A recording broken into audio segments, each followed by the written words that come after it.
আসসালামু আলাইকুম। আপনারা সবাই কেমন আছেন? আশা করি ভালো আছেন, যে যেখানে আছেন সুস্থ আছেন। তো আপনাদের দোয়ায় আল্লাহ তাআলার অশেষ রহমতে আমিও ভালো আছি। তো আমি এটি চলে আসছি প্রতিদিনের মতো আবারও নতুন ভিডিও নিয়ে। তো এই যে এখন প্রায় সকাল 8টা এখনো বাজে নাই, কিছু আসতে বাকি আছে। তো আপনাদের ভাইয়া তো সকালবেলা উঠেই চলে গেছে। তো ভাবলাম যে আপনাদের সঙ্গে বসে আর কি একটু কথা বলি। তো ওই যে দেখেন সকালবেলা কিন্তু ঘরের কাজ শুরু করে দিয়েছি মা মেয়ে মিলে। তো যাই হোক, ওই ঘরের মধ্যে তো আমি গুছাই ফেলছি, আর ফ্যানটাও অতিরিক্ত নোংরা হয়েছিল। তো কাল থেকে তো প্রচুর পরিমাণ গরম পড়তেছিল, মনে হচ্ছে না যে ফ্যানের বাতাস গায়ে লাগতেছে। আর এদিকে ফ্যানের পাকার সাথে কিন্তু অনেক কালেও জমছে, যেহেতু চুলায় রান্না করা হয়। তো যখন ফ্যানটা চলে তখন তো এসে ধোয়া লাগবে, এই জন্য অনেক নোংরা ছিল। তো ভাবলাম যে আজকে ছায়ামনে বাড়িতে আসে, ওর স্কুল নাই, তো আমি তো আর অত উপরে উঠে মুছতে পারি না, এই জন্য আর কি ওকে দিয়ে মুছাই নিচ্ছি। তো যাই হোক, বড় মেয়ে থাকলে কিন্তু এটা একটা সুবিধার হয়। আর ওই ঘরটা তো গুছাই ফেলছি, দেখেন আমার এই ঘরের মধ্যে কি অবস্থা, সব এলোমেলো হয়ে আছে। আর সকাল থেকে প্রচুর পরিমাণ গরম পড়তেছে। কি আনছা বাপ? হ্যাঁ, কোথায়? গরম পানিতে সেক দিতে কইছে।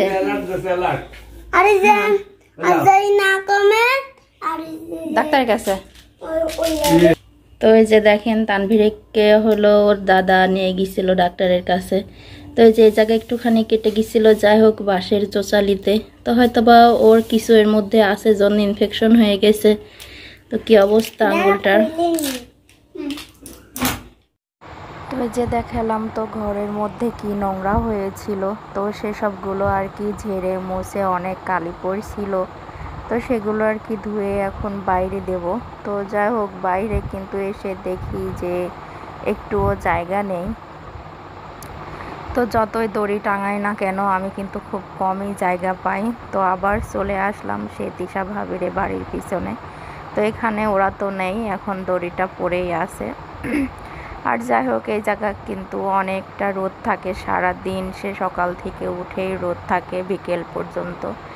তো যাই হোক দেখেন, এখনও কিন্তু আকাশটা বেশ মেঘলা মেঘলা হয়ে আছে। তো তারপরও এই জায়গা খুবই ফাঁকা জায়গা, এখানে হলো বাতাস পায়। তো আমার সাথে আবার সে তানভীরও একটা করে তুলে তুলে দিচ্ছিল আর বেশ সাহায্য করছিল।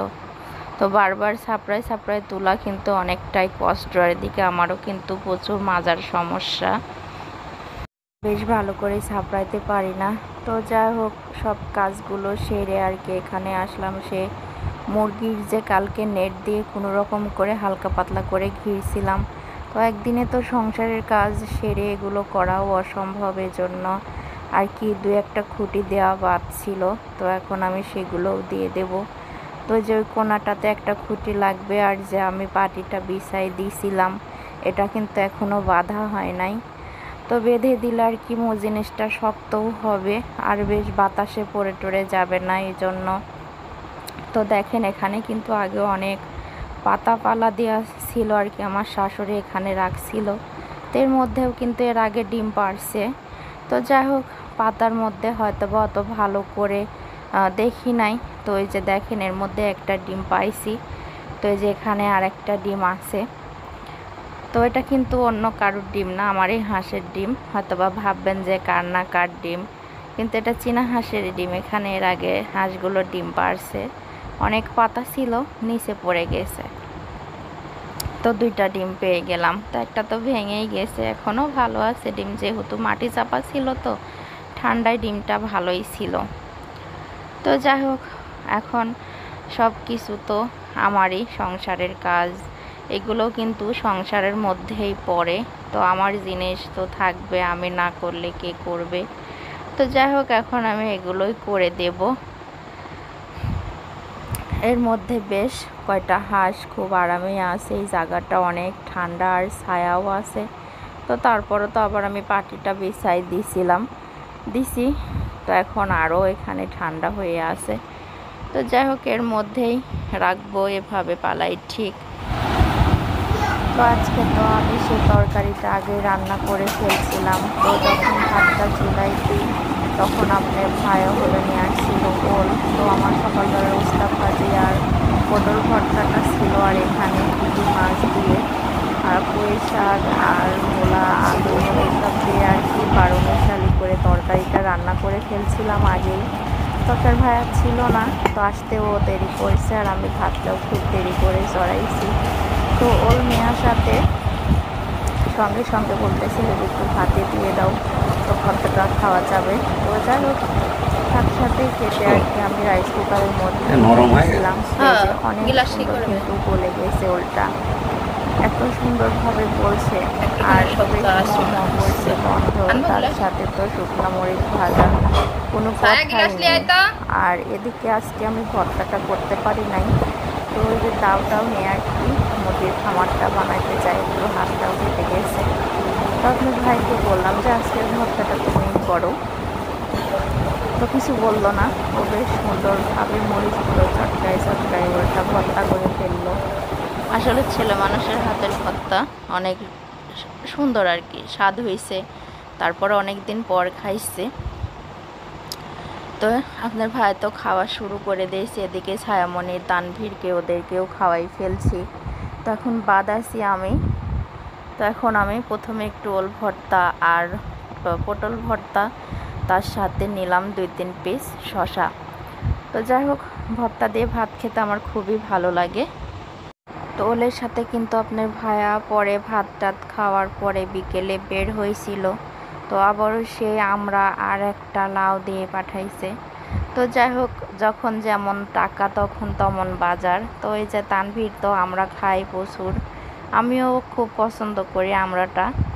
তো এই যে অনেকগুলো আমরা আর হলো একটা লাউ পাঠাইছে। তো এদিকে আমড়াটা তানভীর বলতেছিল যে আম্মু এখনই মাখাই দাও। তো দেখেন এত পরিমাণ আর কি জ্বালাতন করে, যেখানে শুয়ে বসে একটু বলছে যে পরে দিই, ওর কিন্তু রাগ হয়ে গেছে, রাগ করে বসে আছে, কেমনভাবে যেন তাকায়। তো যাই হোক যখন অমন করে তাকায় তখন কিন্তু আমার খুব হাসিই পায়, তো আবার কিছু করার নেই। তো বাধ্যতামূলক সে আবার এতটা প্রচুর গরম করতেছিল। এদিকে হাঁস মুরগিকে খেতে দিয়ে আসলাম। তো এখন প্রায় আসরের আজান পড়ে গেছে, মাগরিবের আজানও প্রায় কিছুক্ষণের মধ্যেই পড়বে আর কি। তো এই সময়টাতে আর কি আবার সে আমড়াটা কেটে দেব আর কি বসছিও। তারপরও মনে হচ্ছে যে আর খেতে পাবে না, এইভাবে আর কি বিছনার উপরে খুব করতেছিল। তো বললাম যে একটু কার্টুন দাও, কার্টুন দেখো। বলছে না আমি আগে আমরা খাবো। তো যাই হোক বললাম যে আমরা কি শুধু ছুলে দেবো, আকর আকর করেই খাবা নাকি? তো বলছে যে তোমার যেমনভাবে ভালো লাগে। এদিকে প্রচুর গরম লাগতেছিল, এভাবে আগে কয়েকটা আমরা ছুলেই নেব। তো একটুখানি আর কি ছোট ছোট করে কেটে যদি একটু লবণ দিয়ে আর কি মাখায় দেওয়া যায়, আমড়াটি কিন্তু অনেক মজা লাগে। আরও বেশি মজা লাগে হলো সরিষা বাটা হোক কিংবা কাসুন্দি হোক, এগুলো দিয়ে খেতে। তো বিকেল টাইম কিন্তু শুধু তানভীর আর ছায়া না, সবারই মনটার মধ্যে চায় যে কিছু মিছু খায়। তো এদিকে কিন্তু আমিও বললাম যে আসলে একটু ছোটো ছোটো করে কেটে আর কি একটু মাখাই, তো আমি একটু খেতে পারবো। তো আর কি অনেকক্ষণ ধরেই বেশ, আর আমড়াটা কিন্তু ছোলা অনেক রিস্ক, যেহেতু আমড়ার মধ্যে একটু আটা থাকে, ওর আটাতে কিন্তু অনেক পিছলা হয়, বারবার খালি ফসকে যায় হাত থেকে, হাত কেটে যাবারও ভয় থাকে। আর সবাই কিন্তু আমরা ছুলতে পারে না, আমরার যদি নেলটা থাকে তো আমরা কিন্তু প্রচুর পরিমাণে টক লাগে। তানভীর এমন অবস্থা করতেছে, মনে হচ্ছে যে ওরা আর সহ্য হচ্ছে না, ও এখনই খেতে পারলে বাসে। তোর বাবা কিন্তু যতক্ষণ পকেটে টাকা থাকে ততক্ষণ কিন্তু ছেলে মেয়েকে মানে ওরের কোনো আবদারি না রাখে না। আর যদি বলে যে এটা খাবো কিংবা ওটা খাবো, যখনই চোখে পড়বে বাস সঙ্গে সঙ্গে এগুলো নিয়ে আসার চেষ্টা করবে। তো আসলেও আমি মনে করি যে আমি মা, শুধু আমারই কষ্ট হয় না খেতে দিতে পারলে, কিন্তু না, এখন দেখি যে ওর বাবারও দ্বিগুণই কষ্ট হয়। তো এই যে দেখেন আজ কতদিন ধরে তার কিন্তু রোজগার নেই, তারপরও ছেলে মেয়েদের মুখের খাবার কিন্তু বন্ধ নাই, এটা সেটা করেই যাচ্ছে। তো যাই হোক, কথা বলতে বলতে আর কি কেটে ফেলছি। তো আমরাটা মাখাই খাওয়ার পরে তো মাগরিবের পরে বলতেছিল যে আম্মু আরও কিছু মিছু খাবো, তোর তো ঘরে নুডলস আনা ছিল, নুডলস খাবার বায়না। তো 2 প্যাকেট নুডলস দুইজনকে বললাম যে একটু রান্না করে খাও। এদিকে ছায়া আর ছায়ার পছন্দ হলো স্যুপ করে খাওয়া। তো যাই হোক 2 প্যাকেট রান্না করে নিয়ে চলে আসছে। তো তানভীরকে আবার সে আর কি ছায়া অল্প একটু বাটিতে উঠাই নিচ্ছে, আর তানভীর বলতেছিল যে সবটুকু আমি খাবো, কিন্তু এতটা খেতে পারবে না, তারপরও জেদ করতেছিল। তো এতগুলো আমরা খাওয়াইলাম, আবার সে নুডলসের বায়না। আসলে ছেলে মেয়েদের আবদারে খুব সময়তে রাগও হয়, আবার ভালোও লাগে। তো দেখেন ভাগাভাগি করে দিলাম। তো এর মধ্যেও তানভীরের তো মনে হচ্ছে যে মনে ভরে না, আর এদিকে 2 ভাই বোন যে মারামারি করে করে মানে কাড়াকাড়ি করে যখন